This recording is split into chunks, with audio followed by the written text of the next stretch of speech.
आपसे दरख्वास्त है कि इस वीडियो को लाइक जरूर करें। सुप्रीम कोर्ट के वकील ने गुस्ताखे रसूल नुपुर शर्मा पर क्या कहा और योगी सरकार की बुलडोजर कार्रवाई पर उन्होंने क्या प्रतिक्रिया दी और किस तरह से सरकार की इस कार्रवाई को कानून का घोर उल्लंघन बताया, इस वीडियो में उन्हीं की जुबानी सुनिए सुप्रीम कोर्ट के वकील नुपुर शर्मा और योगी सरकार और नरेंद्र मोदी पर क्या कहते हैं। देश में जो सुप्रीम कोर्ट है, सुप्रीम कोर्ट के जजेस 24 घंटे जज हैं। केवल वो उसी समय जज नहीं होते जिस समय कोर्ट में बैठकर वो मुकदमे सुन रहे होते हैं। 24 घंटे जज हैं वो। जहां भी खड़े हैं वही जज हैं, वही अदालत है, हर जगह जज हैं वो। जस्टिस ऑफ पीस है, संविधान ने अधिकार दिया है, सुमोटो एक्शन का अधिकार इसलिए दिया गया है हर जगह। तो अगर वो चाहें, जो 24 घंटे जो मीडिया रखेल बनी हुई है इस सरकार की, वो मीडिया 24 घंटे लगातार उसकी डायरेक्ट टेलीकास्ट दिखा रहा है, दुनिया को दिख रहा है। क्या किसी जज को नहीं दिखा होगा? किसी जज के अंतर्मन ने यह उसे नहीं झकझोरा कि इतना घोर अन्याय हो रहा है, कम से कम कोई कार्रवाई करे। कोई भी इलाहाबाद हाई कोर्ट का कोई जज या सुप्रीम कोर्ट का कोई जज प्रिंसिपल सेक्रेटरी को एक जरा फोन करके पूछ ही लेता, सिर्फ इतना ही, क्या कार्रवाई हो रही है, कैसे हो रही है, बस इतनी ही जरूरत थी। या इस उत्तर प्रदेश के डीजीपी से पूछ लेता, क्या तमाशा हो रहा है भाई, क्या ये हो रही है, किस तरह से, किस कानून के तहत हो रही है, बस इतना ही। अपने आप तब रुक जाना था। किसी को नहीं दिखा, किसी को भी, किसी के भी संज्ञान में नहीं आया। हाई कोर्ट के जजेस इस प्रदेश की कहीं भी 24 घंटे वो जज हैं, जैसे सुप्रीम कोर्ट के जज हैं हर जगह। क्या ये पता नहीं? दूसरा, इसके अलावा जो बात बता रहा हूं, देखिए कोई भी कानून है, इस देश के कानून की जो आधारशिला है बहुत जबरदस्त तरीके से संत लोग थे जिन्होंने बनाई। और कानून यह कहता है कि जब तक कोई व्यक्ति अपराधी सिद्ध नहीं हो जाता, उस पर आपने आरोप लगाए, कोई दिक्कत नहीं, एफआईआर करी, चार्जशीट फाइल करी, कोई दिक्कत नहीं, लेकिन जब तक अदालत से दोषी सिद्ध नहीं हो जाता तब तक वो पूरी तरह से बेगुनाह है। और इसके अलावा चाहे 100 के 100 गुनहगार छूट जाएं, लेकिन एक भी बेगुनाह को सजा नहीं होनी चाहिए। सजा की बात, घर तोड़ना तो कहीं भी नहीं है, दूर तक भी नहीं है, न संविधान में न किसी कानून में। सर, कानून व्यवस्था बनाए रखने की कानून व्यवस्था सरकार की भी तो जिम्मेदारी, सरकार की जिम्मेदारी गुंडागर्दी करने की नहीं है, कानून और व्यवस्था बनाए रखने की है।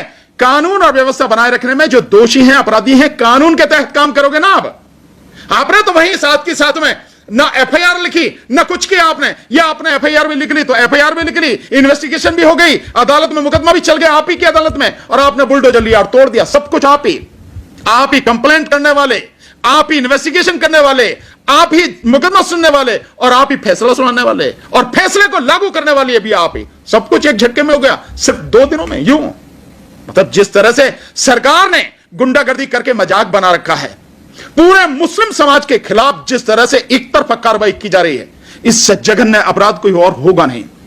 और ये इस अपराध में शामिल है इस देश की अदालतें भी, चाहे वो सुप्रीम कोर्ट हो चाहे हाई कोर्ट हो। शासनिक प्रशासनिक आदमियों की तो बात ही कहना क्या है, वो तो सारे के सारे एक मतलब कार्रवाई कर रहे हैं, लेकिन ऐसे कोई बता सकता तो अदालत सब के सब इसमें शामिल हैं। इसीलिए मैं कह रहा हूं, अदालतें मर चुकी हैं और वो घर उनका नहीं टूटा। इस देश की न्यायपालिका की कब्र खुद गई, वो सब जो कल हुआ है। सर, आरोप तो मुसलमानों पर लग रहा है कि वो दंगा करना चाहते हैं, दंगा भड़काने सबसे आगे मुसलमान ही रहते हैं, उनको एक मुद्दा मिल गया और वो दंगा कर। मैंने अभी आपको क्या कहा, जब तक अदालत से यह सिद्ध ना हो जाए कि यह व्यक्ति दोषी है, तब तक कोई भी व्यक्ति दोषी नहीं है, तब तक वो निर्दोष है।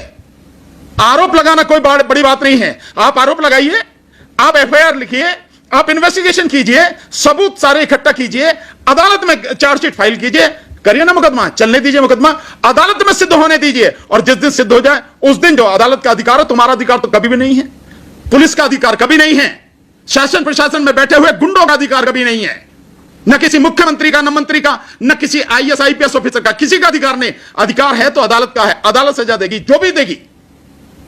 ये जो गुंडागर्दी चल रही है, देश को तबाही की तरफ जो बुरी तरह से ढकेला जा रहा है, ये बहुत खतरनाक स्थिति है। तो क्या सब न्याय की उम्मीद सरकार में नहीं रखी क्या? नहीं, सरकार में रखें यार। इस सब के बावजूद भी, इतना सब कुछ होने के बावजूद भी लगातार टारगेट करके केवल और केवल मुसलमानों के मकान तोड़े जा रहे हैं। उस सब के बावजूद कह रहे हो आपकी न्याय की उम्मीद रखें। न्याय की उम्मीद सरकार से क्या रखनी, जब अदालतों से न्याय की उम्मीद नहीं है। इसीलिए तो मैं कहता हूं, मेरी बातें बुरी भी लगती होंगी इस देश के, मतलब ये देश, सरकार से भरोसा नहीं, ये देश अगर इसी तरह से चलता रहा तो तबाही की तरफ जा रहा है। बहुत बड़ी बात नहीं है, देश के जो हालात हो गए हैं, आर्थिक स्थिति इतनी बुरी तरह से देश की आर्थिक स्थिति उन गर्त में जा चुकी है जहां से निकल पाना लगभग असंभव सा नजर आ रहा है। धीरे धीरे महंगाई, अभी महंगाई की जो आई है, महंगाई आज की तारीख में सबसे ज्यादा इस देश में, इससे पहले इतनी महंगाई कभी नहीं रही। आज जो थोक सूचकांक है वो कहां से कहां सर, पहुंच एक गया। बहुत महत्वपूर्ण सवाल, अगर किसी महिला के बयान से कुछ निकल जाता है मुंह से, तो क्या नहीं लगता है कि इस मामले में इतना उद्योग नहीं मचाना चाहिए मुसलमानों को? माफ कर देना चाहिए? बात महिला या उसकी नहीं है, महिला या पुरुष की नहीं है, और होनी भी नहीं चाहिए।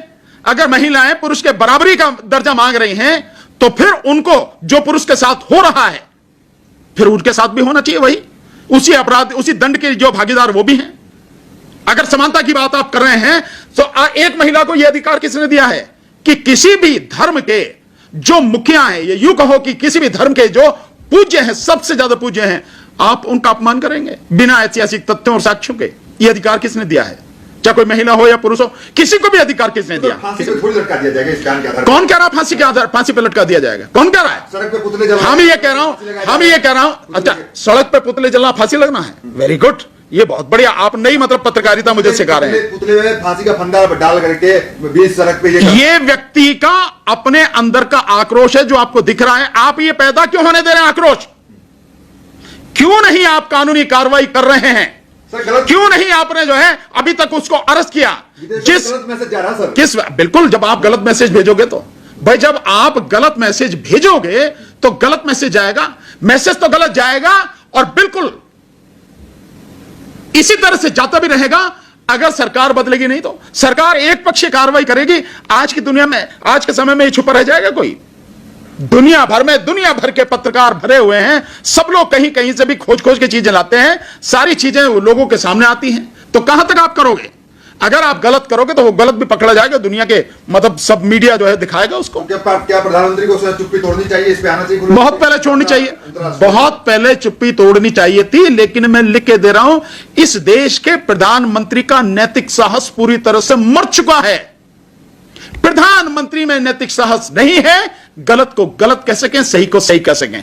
प्रधानमंत्री सिर्फ जब भी कहेंगे गलत को सही कहेंगे और सही को गलत कहेंगे। झूठ बोलने में उनको महारत हासिल है, इससे ज्यादा वो कुछ नहीं करेंगे।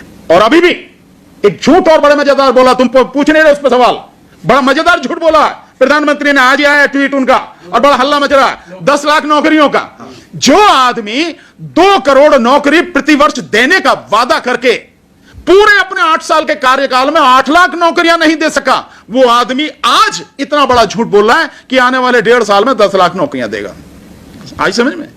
यह है प्रधानमंत्री का झूठ। क्योंकि चुनाव आ रहे हैं इसी साल, गुजरात में, हिमाचल में चुनाव, और फिर अगले बार कर्नाटक में, मध्य प्रदेश और आपके राजस्थान, और वहां पे चुनाव है छत्तीसगढ़ में। अब फिर आई जाना, 1.5 साल हो ही जानी है, अगले साल नवंबर दिसंबर तक 1.5 साल पूरे हो जाने। सर, नुपुर शर्मा की गिरफ्तारी नहीं हुई लेकिन भाजपा से लोग पार्टी छोड़ने लगे हैं। कोटा के जो पार्षद है वो उन्होंने पार्टी छोड़ दिया है। चलिए, हो सकता है किसी का जो है नैतिक साहस इतना रहा हो, किसी में नैतिकता बची हो, उसकी वजह से उन्होंने छोड़ दिया हो, अन्यथा ऐसी उम्मीद बहुत कम है।